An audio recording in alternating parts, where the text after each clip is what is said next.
Uniform civil code की बात करें, राम मंदिर जो आने वाला है उसकी बात करें, उत्तराखंड में एक एक चीज जो बीजेपी और कांग्रेस को एक साथ बढ़ाएगी उसकी बात करें, लोकसभा 2024 के चुनाव से पहले जो बिल्डअप हो रहा है, जो बीजेपी और इंडिया अलायंस के बीच में टक्कर हो रही है, उसके बारे में हम बात करेंगे उत्तराखंड के प्रदेश मंत्री जी और चंपावत जिले के प्रभारी जी श्री विकास शर्मा जी से। विकास शर्मा जी, आपका बहुत बहुत धन्यवाद। विकास जी, इलेक्शन कभी आसान नहीं होते, हमने देखा है, माहौल बहुत गर्म है। कांग्रेस पार्टी ने काउंटर करना शुरू कर दिया है। राम मंदिर जो अभी कुछ ही हफ्ते दूर है, कांग्रेस का यह कहना है कि राम मंदिर राजीव गांधी के समय बनना शुरू हुआ था, ये बीजेपी ने नहीं किया था। क्रेडिट जो है वो राजीव गांधी को ही मिलना चाहिए, उन्होंने ही मस्जिद के ताले खुलवाए थे। आप उसके बारे में क्या कहेंगे? देखिए, ये वो कांग्रेस है कि जिसने कोर्ट में हल्फनामा दिया था कि राम तो है ही नहीं, ये इस भगवान राम की हम लोग बात करते थे, तो उन्होंने उसको काल्पनिक साबित किया था और 21 वकीलों की फौज उन्होंने खड़ी की थी इस मुद्दे पे कि ये राम मंदिर नहीं है, ये बाबरी मस्जिद का ढांचा है। तो जब भगवान श्री राम की कृपा हुई और जब तथ्य निकल के आए, उसके बाद ये साबित हुआ कि ये भगवान राम का जन्म स्थान है। और उसके बाद आपने देखा जब से मोदी जी आए हैं और लगातार भगवान राम मंदिर का कार्य आगे बढ़ा है। और आज वो जो भगवान राम पे प्रश्न चिन्ह उठा रहे थे, आज वो कैसा झूठा श्रेय लेना चाहते हैं मुझे नहीं पता है, लेकिन अगर उन्होंने उस समय भगवान राम को मान लिया होता तो शायद आज जो उनकी दशा है वो ऐसी दशा नहीं होती। यूसीसी या यूनिफॉर्म सिविल कोड जो है, समान नागरिक संहिता, उत्तराखंड बीजेपी सरकार ने इसका बीड़ा उठाया है। पहली सरकार बनेगी जो कुछ ही समय में इसको लागू करेगी। क्या रिस्पांस रहा है? क्योंकि हमने सुना आपने पूरे राज्य में दौरे किए हैं, इसके लोगों के आपने कमेंट्स लिए हैं, आपका क्या विचार है और इसके देश में इसकी क्या इंप्लीकेशन होने वाली है? देखिए, कॉमन सिविल कोड जो माननीय मुख्यमंत्री पुष्कर सिंह धामी जी ने इसको लाने की बात रखी है, वास्तव में बहुत बड़ा मुद्दा है देश के लिए, क्योंकि हमारे देश में कई कानून ऐसे हैं जो पंथ के आधार पर बटे हुए हैं। जैसे हमारे मुस्लिम समाज के लोग हैं तो उनका अपना अलग कानून चलता है, उनका शरीयत का कानून चलता है। ऐसे ही और समाज के अंदर अलग अलग लोग हैं, उनके अलग, जैनों के अलग हैं, दूसरे लोगों के अलग अलग कानून चलते हैं। तो क्योंकि जब हम एक देश के वासी हैं, एक भारत के नागरिक हैं और हम एक देश में रहते हैं, तो सबके लिए एक समान कानून होना चाहिए और इसकी मांग बहुत लंबे समय से उठती आ रही है।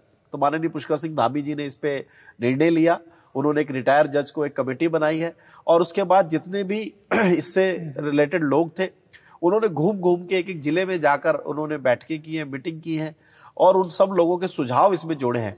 और उसके अलावा ईमेल के माध्यम से, उसके अलावा लेटर के माध्यम से, पोस्ट के माध्यम से भी लगातार पूरे देश, उत्तराखंड के लोगों का हमने सुझाव लिया है। तो यहाँ पर एक हमारी जो परंपरा है, हमारी जो संस्कृति है, हमारी जो विरासत है, वो कैसे बचेगी, उसको लेके हम लोग इसको कॉमन सिविल कोड को ला रहे हैं। और हमारे लिए खुशी की बात है कि जो कॉमन सिविल कोड का ड्राफ्ट हमारे मुख्यमंत्री जी ने बनाया है, वो ड्राफ्ट दूसरे प्रदेश के मुख्यमंत्रियों ने भी हमारे प्रदेश से मांगा है। और आदरणीय प्रधानमंत्री नरेंद्र मोदी जी भी इस विषय को देख रहे हैं कि उत्तराखंड का ड्राफ्ट कैसा होगा। और ये ड्राफ्ट जो उत्तराखंड का, ये हमारे सौभाग्य की बात है कि माननीय मुख्यमंत्री पुष्कर सिंह धामी जी द्वारा बनाया गया ड्राफ्ट ये आने वाले समय में पूरे देश में लागू होगा। ये उत्तराखंड वासियों का सौभाग्य है। अगर हम चुनावों की बात करें जो अभी छत्तीसगढ़, मध्य प्रदेश और राजस्थान में हुए हैं, इवन तेलंगाना में काफ़ी आपने इम्प्रूवमेंट दिखाई है, आपको लगता है कि ये रिजल्ट कांग्रेस के लिए ये अब ये अंतिम रिजल्ट है? क्योंकि जो मोदी, जो हम कहते हैं जिसके मोदी मई और मिठाई का कॉम्बिनेशन है, ये अटूट नजर आता जा रहा है। आपको क्या लगता है कि यही होने वाला है इस बार भी? देखिए, बिल्कुल तय है, मोदी जी का रथ जो चल रहा है उससे कोई रोक नहीं पाएगा। मोदी की गारंटी वाली यात्रा चल रही है, वो गारंटी की जो यात्रा 15 नवंबर से शुरू हुई है, वो सब लोग उस मोदी जी की गारंटी को स्वीकार कर रहे हैं। आप देख रहे हैं कितने बड़े 3 राज्यों में, छत्तीसगढ़, मध्य प्रदेश और जिस प्रकार से राजस्थान में हमें बहुमत मिला है, तो 50% से ज्यादा मत हमें मिला है। और लगातार भारतीय जनता पार्टी के जो कार्यकर्ता हैं और नरेंद्र मोदी जी की जो योजनाएं हैं, जो गरीबों की गारंटी हम लोगों ने ली है, जो किसानों की गारंटी हमने ली है, जो युवाओं की गारंटी हमने ली है, जो महिलाओं की गारंटी हमारे मोदी जी ने ली है, और कहीं ना कहीं हमारी गरीब कल्याण की जो योजनाएं हैं, मुफ्त में आवास देना, आयुष्मान कार्ड, मुफ्त में इलाज, सस्ती दवाएं देना, फ्री में राशन देना और आवास जो हम फ्री में दे रहे हैं, और हमारा जो गरीबों की योजनाओं के साथ साथ किसानों को हम पेंशन दे रहे हैं, इसके अलावा आप देखते हैं जो देश के अंदर आज इंफ्रास्ट्रक्चर इतना मजबूत हुआ है, अभी आप दिल्ली से रुद्रपुर आते हैं तो 3.5 घंटे में आप यहाँ का सफर कवर करते हैं। कभी इसी सफर में 8-8 घंटे लगते थे, अभी यहाँ से देहरादून जाना हो तो 3.5-4 घंटे में हम देहरादून चले जाते हैं। आने वाले समय में देहरादून से दिल्ली का सफर 2.5 घंटे का होने वाला है। इंटरनेशनल एयरपोर्ट यहाँ पंतनगर के अंदर बनने जा रहा है, 2 एम्स हमारे उत्तराखंड के अंदर खुलने जा रहे हैं और लगातार 2 मॉडर्न डिग्री कॉलेज यहाँ बनने जा रहे हैं। प्रधानमंत्री नरेंद्र मोदी जी ने जिस प्रकार से इन 9 सालों के अंदर जो काम किए हैं वो काम जनता ने स्वीकार किए हैं और निश्चित है 2024 का जो चुनाव है वो जनता ने निर्णय कर दिया है। 3 इतने बड़े राज्यों ने जो जनादेश दिया है वही जनादेश पूरे देश का हमें मिलना है। मुझे पूर्ण विश्वास है कि आने वाले 2024 में पुनः भारतीय जनता पार्टी की सरकार बनेगी, आदरणीय नरेंद्र मोदी जी पुनः देश के प्रधानमंत्री बनेंगे।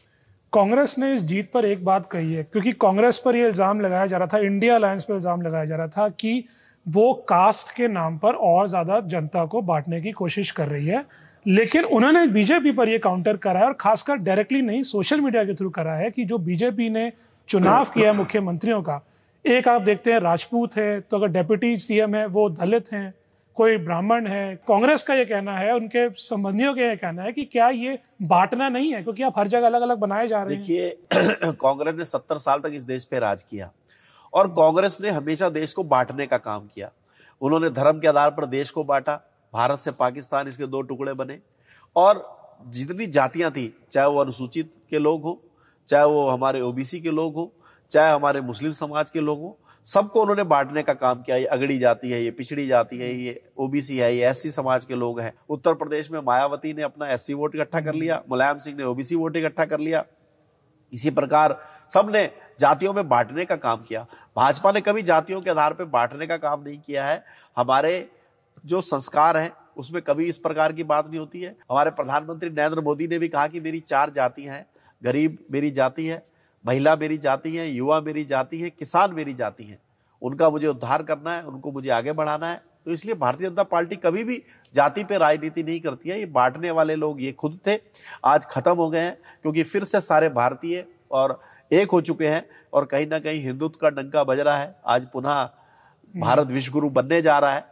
तो ये प्रधानमंत्री नरेंद्र मोदी जी का विजन है जो हमारे भारतीयों ने पसंद किया है और दुनिया के लोगों ने पसंद किया। आप ये कहेंगे जो इंडिया अलायंस है, आपके हिसाब से अलायंस है भी या सिर्फ ये मैथमेटिकल नंबर है जो ऐड अप नहीं हो पा रहा है जैसे होना चाहिए? देखिए ये सब लोग इस समय एक तरह से कहते हैं ना कि जब आदमी दुखी हो जाता है, जब उन्हें लग रहा है कि हमारी कोई भी चाल चल नहीं पा रही है, वो जनता उनकी किसी भी बहकावे में नहीं आ रही। उन्होंने हर तरह का प्रलोभन दे के देख लिया, उन्होंने लालच दे के देख लिया और वो जनता कहीं भी उनके उसमें नहीं आ रही है। तो उसका उनको कहीं ना कहीं वो अपने को बचाने के लिए, कोई अपने को ईडी से बचाना चाहता है, कोई अपने को और जांचों से बचाना चाहता है, क्योंकि उन्हें पता है कि हमने भ्रष्टाचार कर रखा है और जिसने भी भ्रष्टाचार किया है वो बचेगा नहीं, वो कितना बड़ा नेता हो। आप देख रहे हैं राहुल गांधी, सोनिया गांधी पे हलराड का केस चल रहा है, उन्होंने संपत्ति कब्जा कर रखी है। उनके कभी सांसद के यहाँ 350 करोड़ रुपए पकड़ा गया और उसकी और संपत्तियों की भी जांच हो रही है। तो कहीं ना कहीं ये सब अपने को बचाने के लिए एकजुट हो रहे हैं और भारतीय जनता पार्टी में आप देखते हैं कि ऐसे ऐसे लोगों को जिम्मेवारी दी जाती है जिसका कभी कोई परिवार राजनीतिक रूप से कभी उनका इतिहास नहीं रहा। नए नए लोगों को मौका दिया जाता है। उत्तराखंड के अंदर एक सैनिक के पुत्र को मुख्यमंत्री बनाया गया है। तो ये अगर हम ऐसी बात करते हैं तो ऑपोजिशन का ये कंटिन्यूअसली कहना है कि जो बीजेपी नारे लगा रही है 350 पार, वो बहुत ज्यादा फारफेस्ट है, क्योंकि उन्होंने डेटा को आगे रखा था कि अगर राजस्थान, मध्य प्रदेश और छत्तीसगढ़ की बात करें तो कांग्रेस का वोट शेयर वहीं का वहीं है जो पहले था और बीजेपी को वोट शेयर मिला सपा से, बसपा से या छोटे दलों से। तो कांग्रेस का यह कहना है कि अभी भी क्योंकि हमारा वोट शेयर इंटैक्ट है, अगर हम अदर्स के वोट ले लें तो बीजेपी का जो 350 का सपना है हम उसको तोड़ेंगे और अपनी सरकार को बनाएंगे। आपको क्या लगता है कि ये वोट शेयर की जो बात है वो कितनी हद तक सही है और कितनी हद तक कांग्रेस को वो कॉन्फिडेंस देने वाली? देखिए वोट शेयर का तो ये आप देखते हैं कि जब आमने सामने की लड़ाई होती है तो बहुत ज्यादा वोटिंग शेयरिंग का अंतर जो स्टेट के चुनाव में कभी नहीं आता है, क्योंकि जब स्टेट का चुनाव होता है तो उसमें 3%, 2%, 1.5% इसी प्रकार का डिफरेंस रहता है और उसी में बहुत सारी सीटें अप हो जाती है, बहुत सारी सीटें डाउन हो जाती है।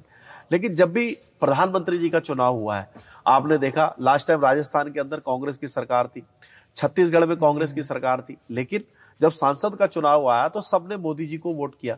दिल्ली के अंदर आम आदमी की सरकार है, लेकिन जब सांसद का चुनाव आया तो सबने मोदी जी को वोट किया। तो कहीं ना कहीं मोदी जी के चाहने वाले और जो मोदी जी की गारंटी जिन लोगों ने स्वीकार की है वो लगातार मोदी जी के साथ है। और आप देखिएगा आने वाले समय में 350 पार हम अवश्य होंगे। और कांग्रेस जो अपना अस्तित्व खो चुकी है, इनको ढूंढने की जरूरत है। और ये अपना नेता भी नहीं ढूंढ पा रहे अभी। जब ये कोई अच्छा नेता ढूंढ के लाएंगे तो शायद कुछ अच्छा काम करेंगे, कुछ अच्छे लोगों के बारे में अपनी धारणा बनाएंगे। क्योंकि अभी तो इनको एक परिवार की सेवा करनी है और वो वही खेवन आ रहे हैं इनकी पार्टी के, और वही इनकी पार्टी को डुबाने वाले भी हैं।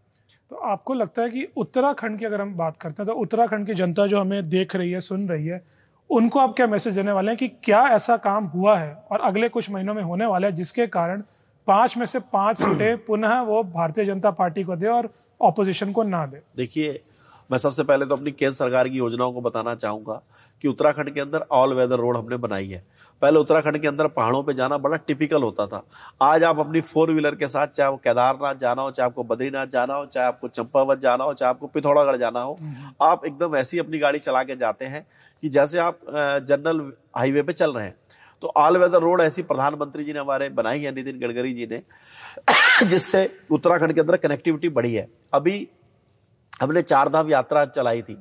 मुख्यमंत्री जी ने जो मैनेजमेंट किया, प्रधानमंत्री जी ने जो हमें सुविधाएं उपलब्ध कराई हैं, उसकी वजह से यहाँ लगभग 16,90,000 लोगों ने 4 धाम की यात्रा की।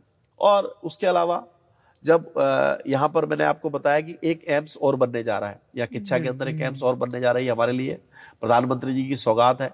अभी एक जबरानी बांध हमारे यहाँ बनने जा रही है, जिसमें हमें 2500 करोड़ रुपए हमें मिला है। और ये 5,000 करोड़ तक ये परियोजना जाएगी। और इसकी परियोजना से कुमाऊं को प्लस उत्तर प्रदेश के लोगों को, बरेली हो गया, चाहे आपका रामपुर हो गया, मुरादाबाद तक के लोगों को इसका लाभ मिलेगा। जो इसका पानी है वो किसानों तक पहुंचेगा, बिजली पहुंचेगी। तो ये बहुत बड़ी परियोजना यहाँ पर आ रही है। 2 स्मार्ट डिग्री कॉलेज अभी एक श्रीनगर के अंदर बन रहा है, एक यहाँ किच्छा के अंदर बन रहा है। ये प्रधानमंत्री की देन है। उसके अलावा जितने भी हमारे डिस्ट्रिक्ट हॉस्पिटल हैं, आपने देखा होगा सब में डायलिसिस की सुविधा फ्री में की हुई है। आयुष्मान कार्ड के माध्यम से आप कहीं पे भी जाकर ट्रीटमेंट करा सकते हैं। हमारे मुख्यमंत्री पुष्कर सिंह धामी जी ने आते ही यहाँ कॉमन सिविल कोड लाए। उन्होंने हमारे यहाँ बहनों को 30% आरक्षण, क्षितिज आरक्षण दिया नौकरी के अंदर। यानी कोई भी नौकरी निकलेगी तो 30% हमारी बहनों के लिए उसमें सीटें आरक्षित की है।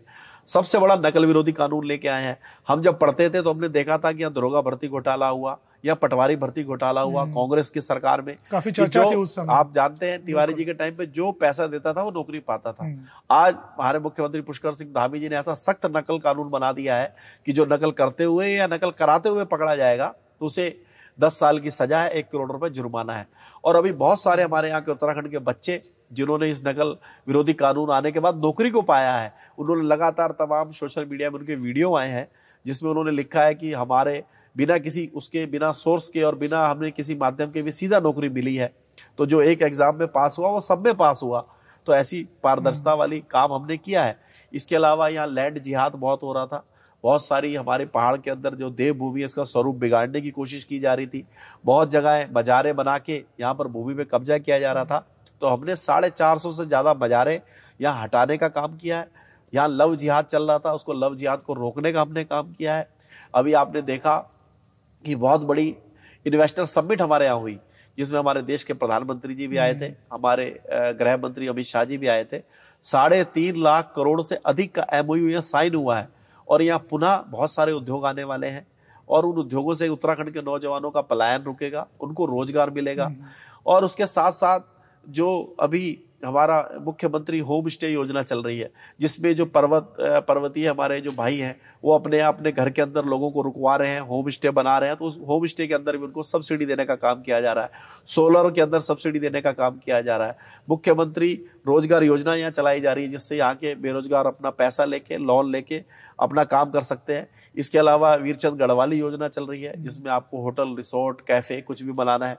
तो ऐसी तमाम प्रकार की योजनाएं मुख्यमंत्री पुष्कर सिंह धामी जी ने भी लॉन्च की हैं। और मोदी की गारंटी वाली यात्रा भी चल रही है, विकसित भारत संकल्प यात्रा भी चल रही है।